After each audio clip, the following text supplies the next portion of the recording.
Monsieur Jabouin? Bah ça alors. Mais alors, vous êtes voyant en plus. J'allais sonner. Bonjour. Bonjour. Je peux monter, c'est au premier étage? Oui, bien sûr. Enchanté. On y va de ce pas. Bienvenue. Bon, on se connaît. On se connaît. On a bien le droit de se On tutoyer. peut se tutoyer. Voilà. Viens alors. Je te suis. T'étais en train de dormir, c'est un pyjama ou... Non, c'est ma tenue de pratique en fait. Ah, j'ai café donc. Ascenseur, escalier, premier étage, c'est parfait. Voilà. Vas-y, je t'en prie. Ah, du temps. Je rentre dans un temple tibétain. Non? Oui, c'est un peu. Disons que c'est une installation pour que les gens se sentent bien. Voilà. Et c'est vrai qu'il y a pas mal de Bouddha, il y a pas mal de couleurs. Eh Et oui. que les gens se sentent. C'est assez asiatique, notons. Voilà. Très bien. Et où vais-je donc? Alors, je t'invite à t'enlever tes chaussures puisqu'il y a des tatamis. Ah. Voilà, c'est ce que je oui. demande aux personnes. Ah oui. Enlever les chaussures. Et je vais allumer. Oui. Je vais te préparer 2 secondes la salle et puis voilà. Très Et bien. Bon, on va bien faire- sûr, le bienvenu. Et vous êtes les bienvenus. On installe les petites caméras tranquilles. Voilà, Et je peux tranquille. poser mes 2 fesses sur quelque chose qui est... Tu mets tes fesses où tu veux, où Oui. tu te sens bien. C'est surtout Voilà, ça. c'est ça. Se sentir bien. Voilà, il n'y a pas que du sol, quoi. C'est... Non. Voilà. Il y a aussi, oui, il y a aussi des futons et là, tout va bien. Et tu gardes la fenêtre ouverte, bien sûr, parce que je vais enlever les chaussures. Voilà. À tout de suite. Ah bah oui, c'est moelleux. On est bien installé, Olivier Jabouin. Parfait, oui, on est très très bien. Alors, Bienvenue. bah merci. On voit l'antre du maître, mais c'est très joli, c'est très calme. Mètre, millimètre. Peut-être centimètre, pas plus. Oh si, quand même, ça, on sent l'apaisement, la recherche déjà dans la décoration, l'installation des différents instruments de sonothérapeute. Oui, c'est vraiment pour que les personnes se sentent bien. C'est généralement ce qu'elles ressentent quand elles viennent ici. Eh oui. Les couleurs, le mobilier, les peintures tibétaines, les bols tibétains, etc. Oui, ça les met à l'aise. On arrive Une bonne séance. dans le tumulte de la vie de Clichy, parce que c'est à Voilà, Clichy que se situe tout à fait. Olivier Jabouin. Clichy-Garenne, la Garenne. La gare. Donc on a le bruit de la route, on a le RER, on a le métro, on a le périphérique, et hop, oui. on arrive là dans cet havre de paix.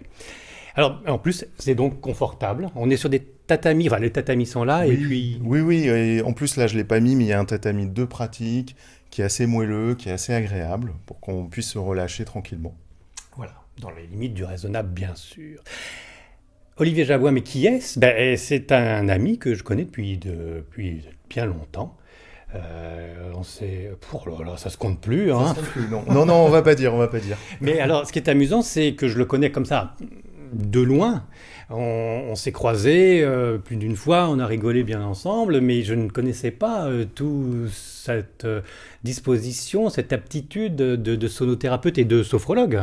Oui, tout à fait, oui. Alors là, je vais apprendre grâce à Olivier. Oui. Et puis déjà, ce que j'apprends, c'est que quand on fait une interview Oui. sur un tatami ou assis par Oui, terre, oui. il ne faut pas mettre des chaussettes mi-chaussettes, parce que c'est très mauvais pour les... Voilà, moi j'ai mis des chaussettes Oui, longues, tu avais ouais. tout prévu, tandis que là, c'est... Bon, c'est pas grave. Oh, voilà. Alors, ça t'est tombé dessus quand, alors? Parce que, voilà... Alors moi, en fait, j'ai travaillé pendant plus de 20 ans en entreprise, dans la gestion humaine et le management. Oh là là. Et voilà. Ah, ouais. Et donc, j'ai vu beaucoup vraiment de la souffrance au travail.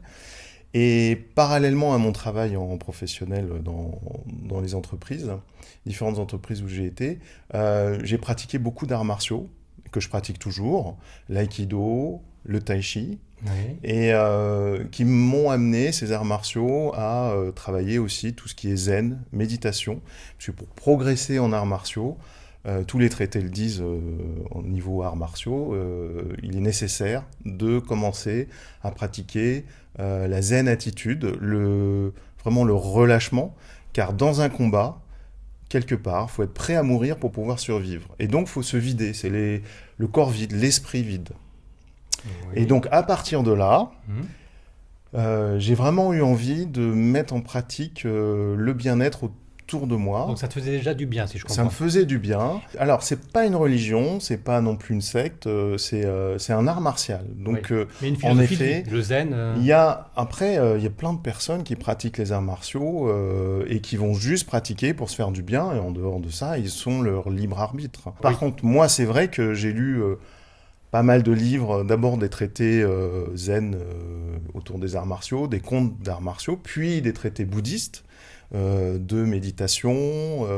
Et là oui, beaucoup plus autour de une vision de la vie, Voilà. une recherche personnelle dans le bien-être. Ouais, Oui, ouais, ouais, ce n'est pas ouais, qu'un ouais. sport de combat ou juste un sport pour se défouler. Alors il y a Voilà. des gens qui peuvent le pratiquer uniquement en se défoulant, Mais mais, oui. mais quand c'est vrai, on veut aller plus loin, on va chercher autre chose. Donc là, c'est la base. Oui. Parce qu'avant, tu n'étais pas catholique, mais créant. J'ai été chrétien, j'ai même eu une éducation chrétienne, Mais au mais c'est passé. vrai, Ah, c'est vrai qu'à un moment la religion est complètement passée. Enfin, je suis passé à côté. Enfin, ça m'intéressait plus. plus. Oui. Parce qu'imposé, Euh, peut-être à l'époque, imposé. oui, Mais... exactement, Oui. Tu as exactement. voulu trouver ta voie. Oui, voilà. Et c'est vrai que le bouddhisme m'a vraiment intéressé et je me sens à l'aise dedans. Mais en même temps, je n'ai pas de maître spirituel, je vais pas au temple prier et c'est plus la religion que moi je fais pour moi. Ça en te fait. plaît. Ça me plaît et je me sens bien dedans. Voilà. Voilà. Donc chez Olivier, on n'est pas dans une secte. Bien sûr que On est non. juste là pour le plaisir, Bien sûr. finalement. Enfin, Bien sûr. pour le plaisir et l'amour de soi, parce que c'est déjà soi en premier qu'on travaille. Oui, on recherche la confiance en soi. Je reçois beaucoup de gens qui, justement, sont dans des périodes de transformation dans leur vie et qui ont besoin de retrouver un ancrage, un centrage. Et les instruments que j'ai ici chez moi permettent de trouver cet ancrage et les clés en eux qui permettent justement d'ouvrir les portes vers un ancrage, une confiance en eux. Et ça, c'est quelque chose d'assez magique quand ça se produit, ce qui n'est pas toujours le cas, mais quand ça se produit, c'est assez formidable. Ouais. Mais comment ça marche parce que là, c'est joli cette théorie, mais au côté pratique, je comprends pas pourquoi un bol, ça devrait nous permettre d'avoir des clés, d'aller mieux. Alors, en fait, Le son, sonothérapie. le son fait du bien. Oui. Enfin, pas tous les sons. Alors, pas tous les sons, ça dépend de notre histoire sonore, de notre parcours sonore. Les musicothérapeutes l'expliquent très bien. On a chacun en nous un chaos aussi sonore à l'intérieur de nous. Donc une partie un peu obscure, un peu inconnue. Oui. Et lorsqu'on y accède, ça peut être perturbant. Mais lorsqu'on y accède aussi, c'est derrière, on peut chercher un rééquilibrage grâce au son. J'ai pas compris. Alors, c'est-à-dire que, donc, d'une façon ancestrale, on a déjà des symboles ou des souvenirs peut-être de vie antérieure, d'ailleurs, de sons voilà, qui sont ancrés en nous.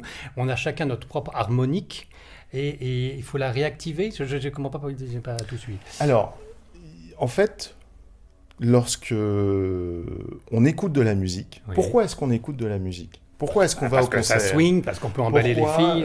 est-ce qu'on aime une musique plutôt qu'une autre? Oui. C'est que la musique, à la base, peut nous faire du bien. Alors, en effet, elle peut être dérangeante selon notre parcours sonore, selon notre vécu. Je ne sais pas si tu as entendu parler des protéodies. Non. Alors, les protéodies, c'est il y a une société qui s'appelle Genodix et qui a développé ça. En fait, lorsqu'une protéine se synthétise à partir des acides aminés, Oui. elles produisent des notes. Allons, bon. Ouais. Et en fait, cette société Genodix a fait des études et a cherché les notes qui vont faire que, par exemple, un virus, une maladie pour l'agriculture, c'est dans l'agriculture, ne se développe pas.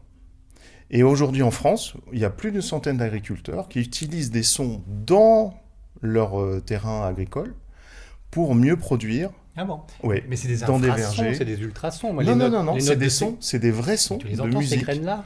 Mais c'est des vrais Mais ça sons de passe à musique. travers un translateur électronique. On les C'est entend. des mélodies qui sont étudiées et qui Oui. sont diffusées Hmm. dans des vergers, Ah oui, d'accord. dans La des, musique classique, ça fait voilà, du bien. dans des vignobles. Hmm. Pour des courgettes, j'ai vu même que des courgettes est devenues plus sucrées grâce à certaines musiques plutôt qu'une autre. Tout ça pour dire Hmm. que nous sommes faits évidemment de toutes ces protéines, mais aussi nous sommes faits d'eau, à 80-90%, et que tous les sons s'imprègne en nous. Et toutes les fréquences viennent s'imprégner en nous. Et ce qu'on constate d'un point de vue d'abord empirique et peut-être scientifique par la suite, c'est que les résonances qu'on utilise font du bien aux personnes et vont même au-delà de la relaxation. Donc d'abord, je dirais qu'il y a plusieurs niveaux qu'amène le son et les vibrations. D'abord, une prise de conscience de son corps. Qui commence à vibrer. Qui commence à vibrer. Et déjà là, on ressent des choses. Il y a des personnes tout simplement qui ne ressentent plus leur corps, qui ne connaissent même plus la délimitation de leur corps. Donc ils reprennent possession de leur corps. La deuxième chose qui arrive, on leur demande souvent de fermer les yeux pour atteindre leur monde intérieur, je vais l'appeler comme ça. Et prendre leur portefeuille en passant. Non. Ça, on ne fait pas. Voilà, on ne fait pas. Et donc, et ils ferment les yeux, et avec les sons, ils retrouvent ou ils prennent contact avec leur monde intérieur. Alors, il y a des personnes qui ont l'habitude de le faire. Oui, le monde intérieur, imagination. Alors, pas encore. C'est vraiment s'intérioriser. On rentre dans l'archétype sonore des souvenirs enfantins aussi Pas encore à ce niveau-là. À ce niveau-là, c'est vraiment, on rentre à l'intérieur de soi et on connecte avec soi. Il y a des personnes qui n'ont pas l'habitude de le faire. D'accord, mais est-ce que c'est lié à la méditation ? Est-ce que c'est lié à la méditation. C'est de la méditation en pleine conscience ? Exact. Alors, oui, parce que les sons font qu'on reste dans cet état, et là, les fréquences cérébrales vont commencer à baisser, dès qu'on ferme les yeux d'ailleurs, et là, on va atteindre un niveau proche du sommeil, ce qu'on appelle en sophrologie l'état sophroliminal. Alors, j'utilise ce terme pour les sophrologues qui regardent éventuellement cette vidéo, parce qu'il y a des sophrologues qui sont intéressés sur comment je vais utiliser un bol en séance, etc. Donc, il y a des rapports, il y a des liens qu'on peut trouver. Et cet état proche du sommeil, qui est aussi utilisé en hypnose, par exemple, et qu'on trouve évidemment en méditation, fait que les personnes vivent un voyage. Un voyage où on atteint, en effet, un moment le rêve paradoxal, le sommeil paradoxal, plus exactement. Où là, ce qui se passe, c'est qu'on a des visions. Et surtout au début des premières séances, on a beaucoup de visions, qui arrivent dans notre esprit. Parce que l'esprit essaye de comprendre ce qui se passe au niveau énergétique, ou plutôt met des images sur ce qui se passe au niveau énergétique. Quand je parle d'énergétique, ça peut sembler très théorique, mais dès qu'on a utilisé une fois ou deux un bol tibétain, on se voit tout de suite ce que c'est. C'est-à-dire qu'on a une espèce de sensibilité qui est développée. Oui, avec la résonance qui sonne à la porte, si je puis dire. Exactement. Bon, c'est complexe. Il y a quand même, je note 2-3 petites choses, il y a quand même à faire attention à faire résonner les bonnes notes pour l'harmonique de la personne. Tout à fait. Oui, il faut pas n'importe quel bol pour n'importe qui. Tout à fait. Alors tu peux imaginer que je prête très attention à la première séance de la personne qui va vivre pour la première fois des bols tibétains, des fréquences. Alors tu mets un coup de maillotche sur la personne pour voir comment elle résonne Voilà, ça peut marcher, mais c'est pas le choix que je fais. En fait, je donne des codes, je leur dis de fermer les yeux et d'ouvrir les yeux si jamais elles sont à malaise. Parce que je ne connais pas encore l'histoire sonore de la personne, donc je fais très attention. Et on va étape par étape. Donc c'est comme pour la musique qu'on écoute à la radio, on choisit sa propre radio en fonction de ses propres goûts, et on est sûr de ne pas se tromper, c'est-à-dire que toi tu regardes ton nouveau patient et tu te dis « Oh là là, celui-là, ce bol-là, il résonne trop fort pour lui, il grimace, je ne vais pas utiliser celui-là parce que ça ne lui plaît pas ». C'est comme ça que tu te fies à la base harmonique de tout nouveau client, patient ? Pas sur la base harmonique. En fait, ce qui se passe, c'est que d'abord je pose des questions lorsque je reçois la personne. J'utilise le mot personne plutôt que client, parce que le mot client qu'on utilise en thérapie, parce qu'il n'y a pas d'autre mot. Ou patient. Bon, j'utilise le mot personne, la personne qui vient. C'est tout à ton honneur. Voilà. Parce que patient, ça fait trop médecin, et puis ça fait exercice illégal de la médecine, et puis client, ça fait trop commercial. Voilà. Donc c'est la personne qui vient. Et ça tombe bien, parce que c'est une personne en plus. Et c'est une personne en plus. Et donc je pose déjà des questions, plein de questions. Je fais une anamnèse. Et ensuite, donc les premiers sons, les premiers moments réaction, c'est là où je suis tout de suite guidé sur comment la personne est dans cet état-là, sur son chemin. Une personne, par exemple, qui a fait beaucoup de méditation, qui est dans le magnétisme, qui est ou l'ésotérisme, ou ce qu'on veut, qui est branchée, qui arrive, généralement, elle prend, entre guillemets, son pied direct. C'est-à-dire tout de suite, elle en profite. Elle sait se centrer sur elle-même, elle sait lâcher le mental, etc. Une personne qui a jamais fait ça, et ça peut arriver que pour la personne, c'est la premier praticien qu'elle va voir. Pour des personnes, c'est une découverte totale. Et dans ce cas-là, il faut vraiment faire étape par étape, tout doucement. Bah oui. Voilà, et par exemple, ce que je fais, on peut peut-être faire une petite illustration. Bien sûr, si je peux cacher mes chaussettes. Alors, oui. Moi, par exemple, la première chose que je vais faire, parce qu'on ne va pas faire... Sinon, je suis très bavard, alors on pourrait parler très longtemps, mais et je pourrais parler de beaucoup de théories, et peut-être qu'on reviendra sur la théorie juste après. Quand on va chez toi, quand on va donc dans ton cabinet, enfin dans ton lieu de résonance, si je puis dire, en tant que sonothérapeute et sophrologue, tu expliques en 20 minutes un petit peu ce que tu fais, puis après on y va tout de suite, c'est ça, hein, tu ne fais pas une conférence d'une heure. En fait, je fais des ateliers d'initiation au bol tibétain, à la sonothérapie, où là, en effet, je vais faire un peu de théorie, mais pour une personne qui vient faire une séance, elle n'a pas besoin de théorie, elle n'a pas besoin de savoir comment ça marche. Ce qui compte, c'est que ça fonctionne. Voilà, donc tu y vas tout de suite. J'y vais, 10 minutes je pose les questions qu'il faut pour connaître la personne et pouvoir faire un soin. Ouais. À la fin du soin, la plupart du temps, par contre, les personnes me disent « mais comment ça marche ?» Et là, je leur dis je fais des ateliers. Et d'ailleurs, ces ateliers existent du fait que les personnes me demandent sur comment ça marche. Parce qu'ils veulent en savoir plus. Ils veulent en savoir plus, voilà. Donc, ce que je fais la première fois... Alors, on ne va pas mettre trop près du micro, parce que je ne voudrais pas saturer le micro. Saturer pas. Mais en fait, la personne, comme tu l'as très bien dit, vient de prendre le métro ou la voiture, est stressée, elle arrive, c'est sa première séance. Je lui fais un petit travail de respiration, de relaxation. Sophrologie. Voilà, un petit peu sophrologique. Et là, derrière... Pour la première fois, je vais faire écouter un son de bol pour déjà commencer. Donc, moi, je te propose de faire la même chose. Tu fermes les yeux, tu peux garder ton micro, voilà. Et là, je vais te faire écouter un son.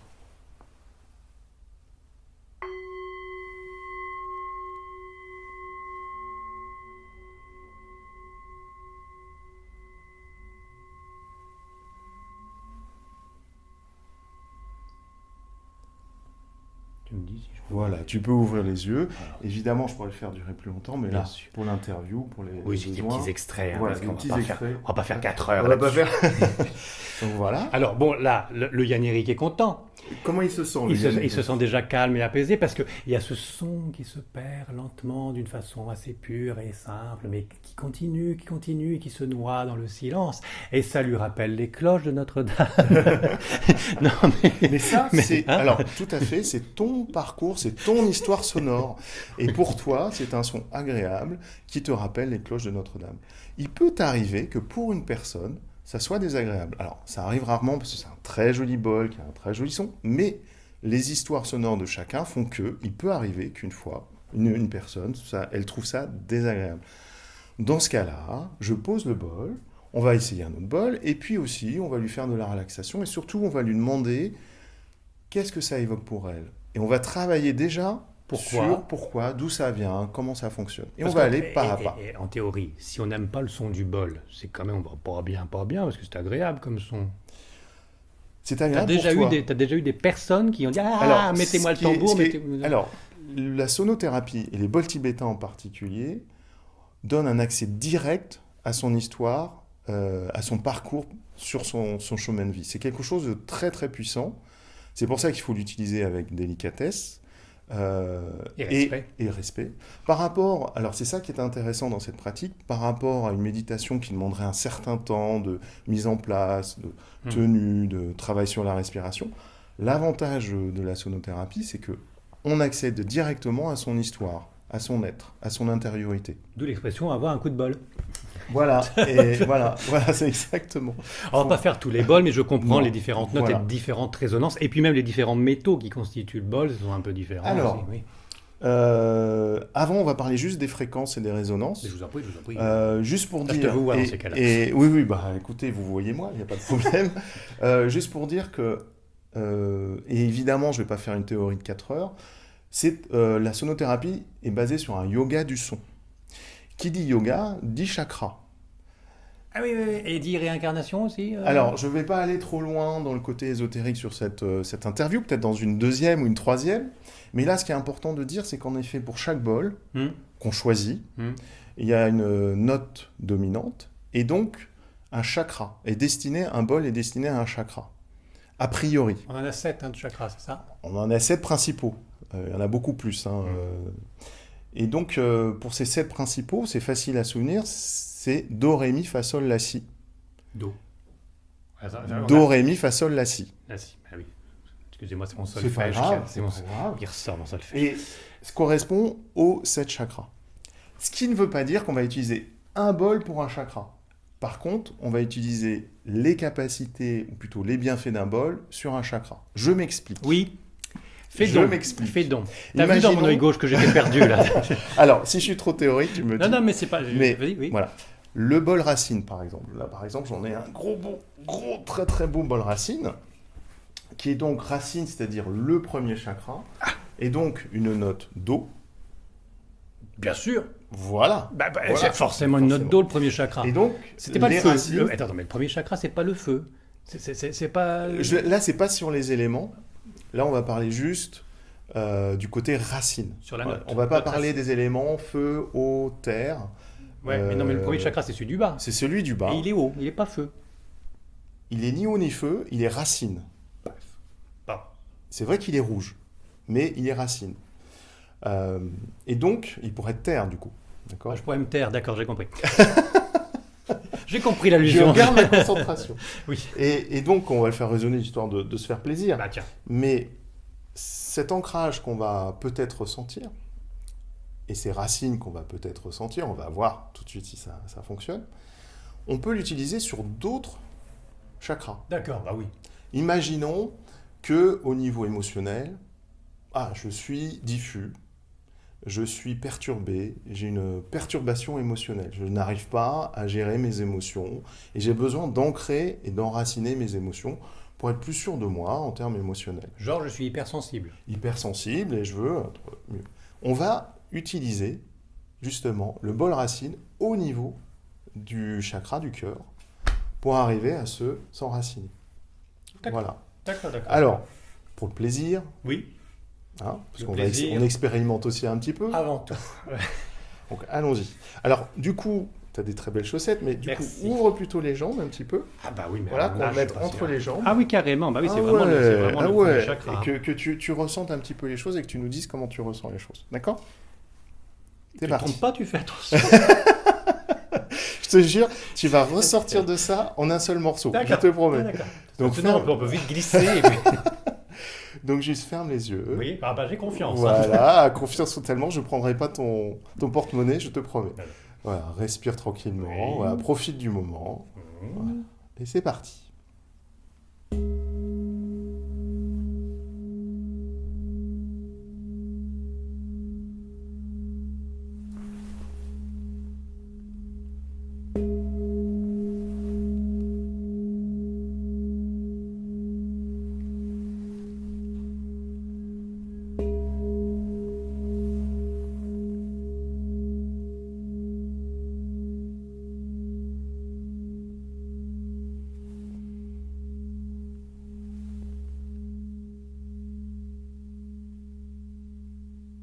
Alors, comment vous sentez-vous? Mais ça va très bien. Non, mais oui, c'est toujours agréable. Encore une fois, cette longueur sonore Ouais. et cette vibration qui envahit Ouais. tout ton être Ouais. est fort agréable. Et j'en profite pour préciser que ce n'est pas une condition de ta part. Enfin, tu m'as pas conditionné pour me dire tu vas entendre ça et tu vas ressentir ça. On le ressent vraiment. Il n'y a pas de conditionnement avec la présentation de ce que tu vas faire. On le ressent vraiment, on le reconnaît vraiment. J'ai une personne récemment qui m'a dit qu'en faisant le même exercice quasiment, elle a senti comme si on lui massait les pieds, qu'il y avait des mains qui venaient lui masser les pieds. Donc c'est vraiment des outils très puissants qui amènent beaucoup de vibrations. Quand je parlais de connexion avec soi-même, je ne sais pas si tu peux confirmer, mais c'est assez direct. Ah oui, oui. Et puis alors, on sent vraiment qu'on est fait d'eau. Je me sens un peu gélifié. Mais je sens que ça résonne. Alors, on va accélérer un tout petit peu les choses avec grand bonheur. Assis-toi, Olivier, assis-toi. Donc là, il y a différents bols qui permettent d'aller mieux. On prend son temps, c'est généralement pendant 1h30 quand on vient de voir. Entre 1 heure et 1h30, oui, tout à fait. Ouais.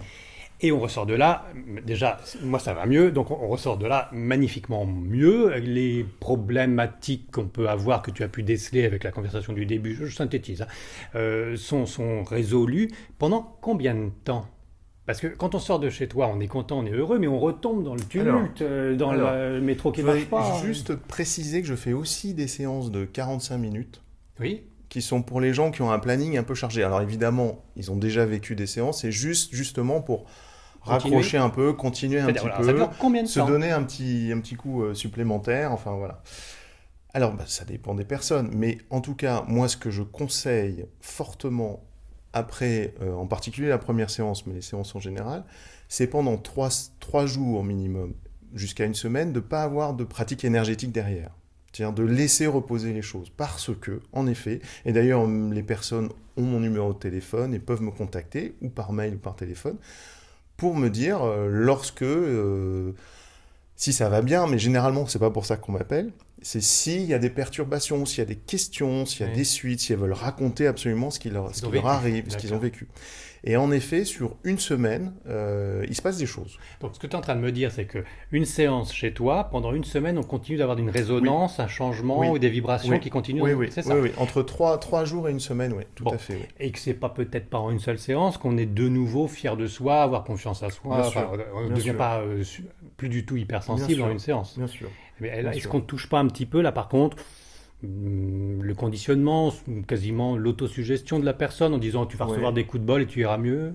Alors, On ressent l'effet comme en physique. Hein. sophrologie, et la sophrologie, ma formation en sophrologie à l'Institut de formation à la sophrologie à Paris, que j'ai eu, m'a donné vraiment un cadre thérapeutique, une posture Oui. thérapeutique, avec des principes que je suis au pied à la lettre. Oui, d'accord. D'ailleurs, je suis membre de la chambre syndicale de sophrologie.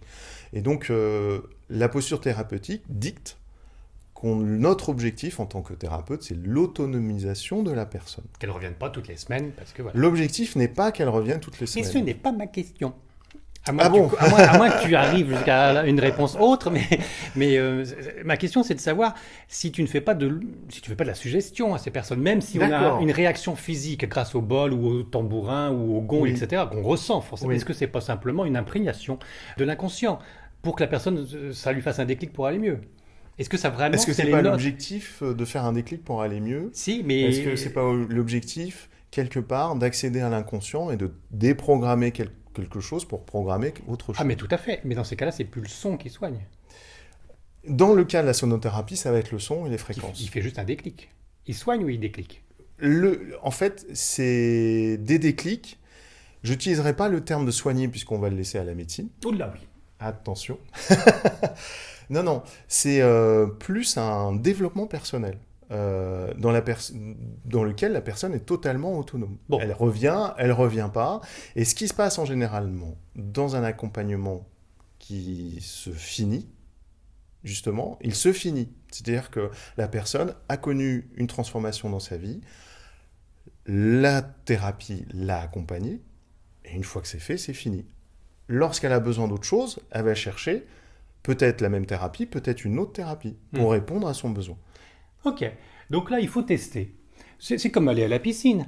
Soit t'aimes l'eau et t'aimes nager, soit t'aimes pas. Mais tant que t'as pas essayé, tu peux pas savoir. Et ça fait aussi du bien d'aller à la piscine 2 Oui, fois par semaine. oui, c'est pareil. oui. Enfin, là c'est l'élément eau, c'est pas Ouais. l'élément son. Mais enfin, voilà, il faut tester et il faut voir si ça nous fait du bien. Et il faut un peu de tout. Oui, en plus, chaque thérapie a ses avantages, et répond à certains besoins. Bon, on parle de la sophrologie, mais évidemment, l'hypnothérapie, la psychothérapie, enfin tout ça répond à différents besoins. Moi, si je pratique d'ailleurs la sophrologie et la sonothérapie, c'est que pour moi, dans ma pratique, la sophrologie va beaucoup agir sur le mental, l'émotionnel, le corps physique aussi. La sonothérapie, évidemment aussi tout ça, mais avant tout, l'objectif de la sonothérapie, c'est de travailler sur le corps énergétique. Oui. C'est vraiment sur cette sensation autour de nous, de notre, entre guillemets, aura.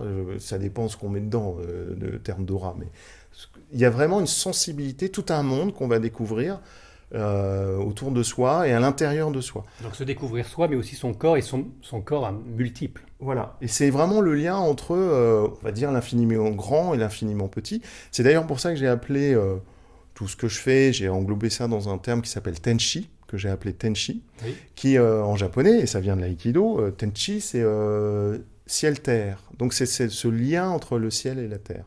Et Tenshi, prononcé comme ça veut dire aussi ange en japonais. Ah, Donc voilà, il y a cette recherche joli. d'être ange en nous, voilà, d'être libre, de pouvoir s'envoler, de pouvoir vivre ce qu'on a envie de vivre. Mhm. Voilà, de trouver sa liberté. Donc évidemment, le thérapeute, l'objectif, c'est que la personne trouve sa propre liberté. Bien sûr, mais qu'elle Voilà. soit déjà C'est heureuse. très important de le dire.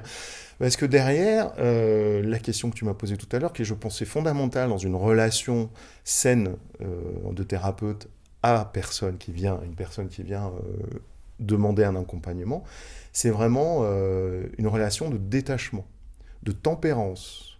Ça, c'est des mots qui sont très importants. Et évidemment de respect. Et surtout, peut-être une des choses les plus importantes, c'est que les clés sont dans la personne, sont chez la personne, et pas chez le thérapeute. Et donc, le thérapeute a comme objectif d'accompagner la personne pour que cette personne trouve les clés en elle. Voilà. Le thérapeute n'a pas la vérité. Il a des techniques, il a un cadre thérapeutique, il a son propre chemin, c'est très important, son travail sur lui, mais derrière, c'est à la personne de trouver les clés.